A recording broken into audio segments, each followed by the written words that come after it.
이게 물이야, 진짜 물이야. 아흐마드의 손이 떨렸습니다. 평생 사막에서만 살아온 그는 수도가에서 콸콸 쏟아지는 맑은 물을 처음 봤습니다. 손바닥으로 받아보니 차갑고 투명했습니다. 소금 냄새가 없었습니다. 그냥 물이었습니다. 당연한 물.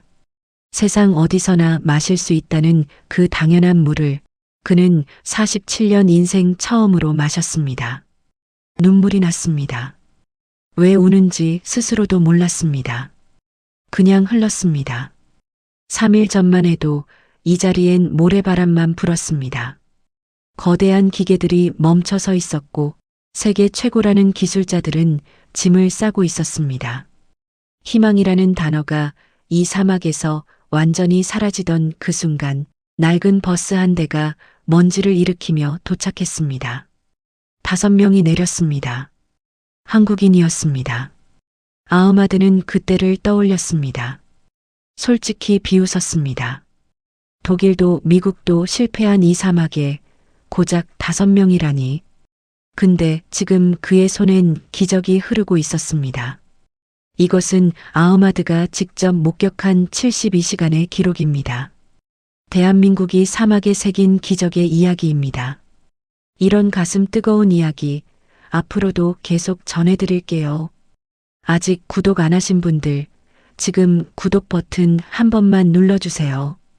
여러분의 구독이 저에게 정말 큰 힘이 됩니다. 아흐마드는 대대로 이 사막에서 살았습니다. 할아버지도 아버지도 그리고 그도 물을 사서 마시는 게 당연한 삶이었습니다. 아침에 눈을 뜨면 제일 먼저 확인하는 게 물통이었습니다. 얼마나 남았나? 오늘도 버틸 수 있나? 사우디 정부가 담수화 플랜트를 짓기 시작한 건 그가 어릴 때였습니다. 마을 사람들은 환호했습니다. 이제 물 걱정 없이 살 수 있다고. 하지만 사막은 호락호락하지 않았습니다. 홍해의 바닷물은 일반 바다보다 염도가 2배였고 사막의 모래는 어떤 필터도 버텨내지 못하게 만들었습니다. 플랜트는 짓다가 멈추고 고치다가 또 멈췄습니다. 그러던 어느 날 이란의 미사일이 사우디 핵심 시설을 위협했습니다. 전국이 술렁였습니다. 그런데 빈살만 왕세자가 가장 먼저 확인한 건 유전 피해가 아니었습니다. 단 2줄짜리 보고서였습니다. 현재 식수 비축량 48시간분, 3,500만 명, 48시간. 그 숫자가 의미하는 건 명확했습니다. 전쟁보다 무서운 건 목마름이었습니다. 왕세자는 즉시 지시를 내렸습니다. 어떤 나라든 어떤 기업이든 당장 데려오라고. 아흐마드는 그 소식을 라디오로 들었습니다. 그리고 생각했습니다. 이번엔 다르겠지. 제발 이번엔. 첫 번째로 온 건 독일 팀이었습니다.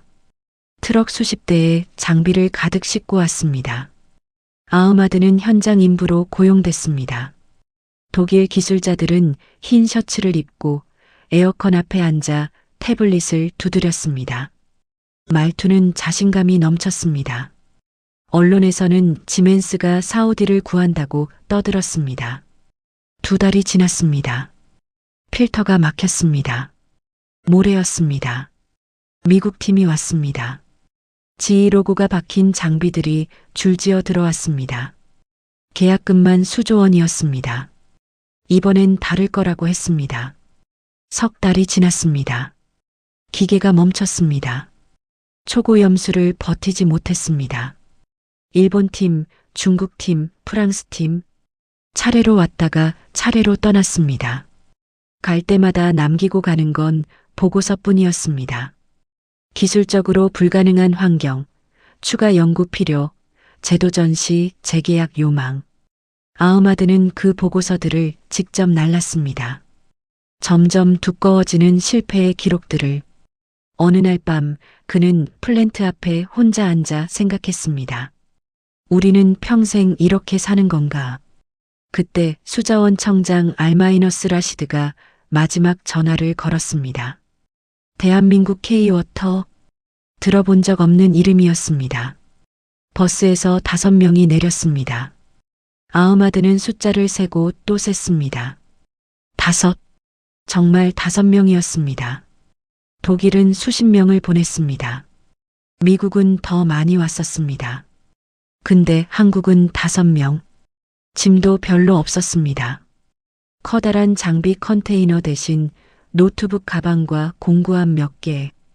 아흐마드 옆에 서 있던 동료가 혀를 찼습니다. 이번엔 하루 만에 떠나겠네. 팀장으로 보이는 사람이 현장을 둘러봤습니다. 말이 없었습니다. 그냥 눈으로 쭉 훑었습니다. 그리고 가방을 내려놓더니 장갑을 꺼냈습니다. 시작합시다.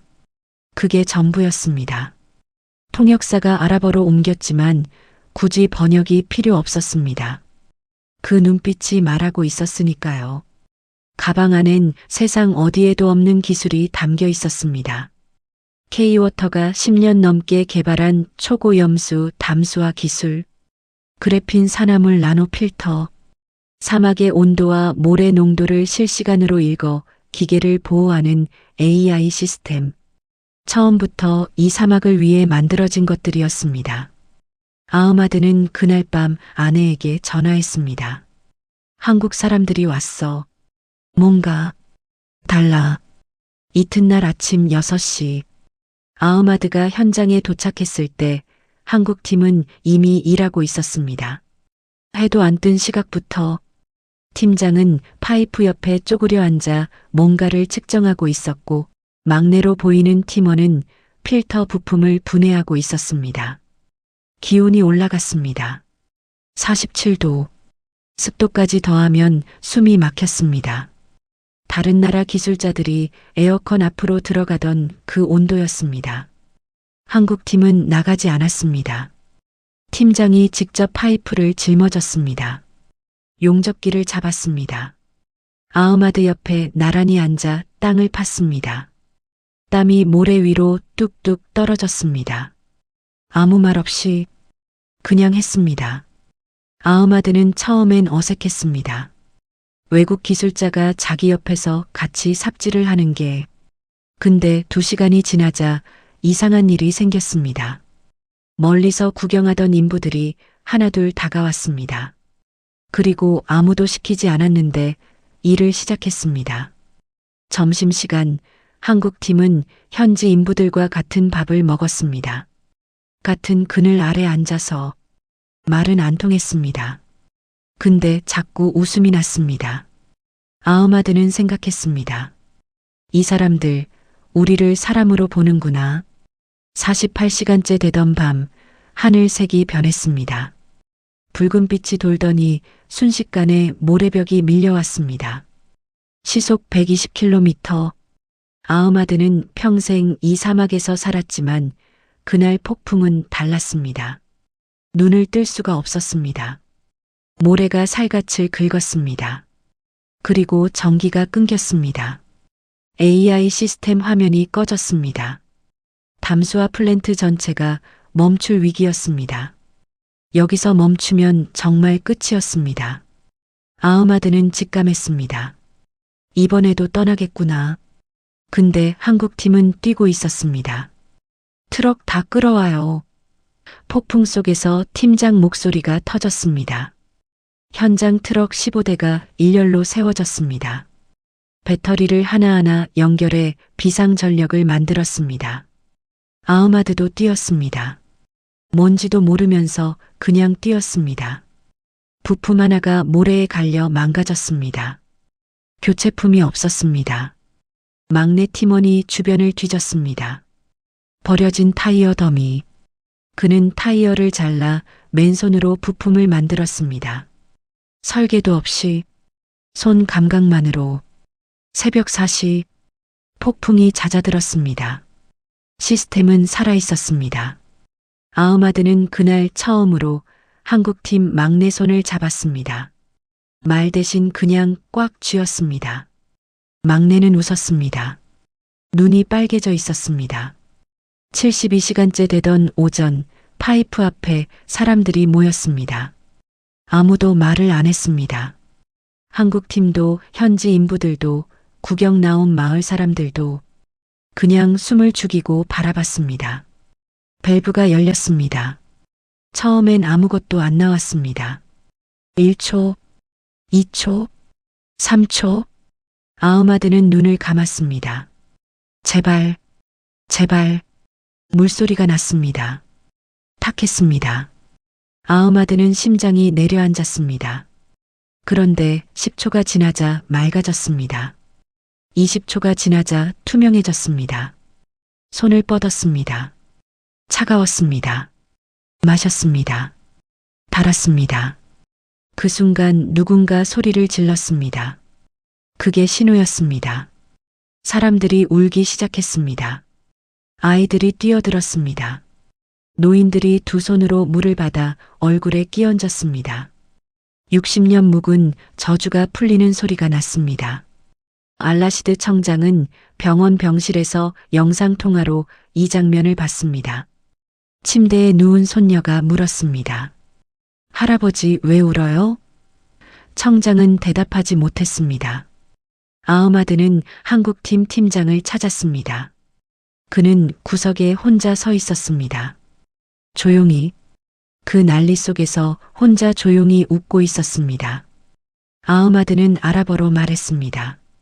팀장은 못 알아들었겠지만 괜찮았습니다. 마음은 통했을 테니까. 고맙습니다. 왕세자가 직접 현장을 찾아왔습니다. 경호원을 최소화하고 걸어서 플랜트 앞에 섰습니다. 흐르는 물을 두 손으로 받아 마셨습니다. 오래 있었습니다. 말이 없었습니다.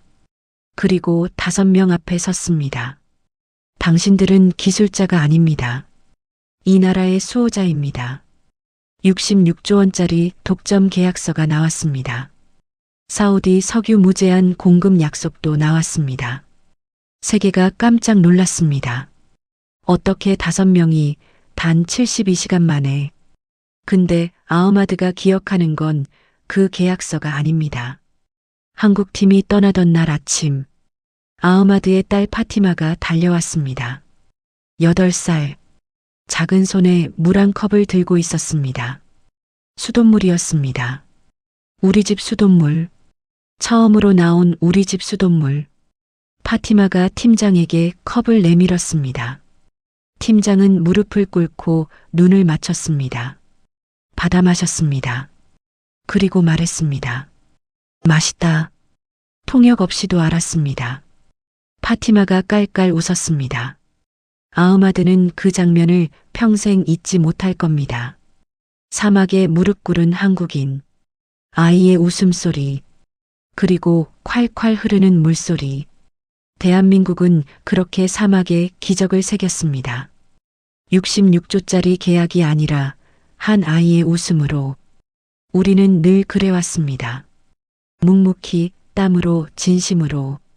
세계가 불가능하다 할 때 대한민국은 해냈습니다.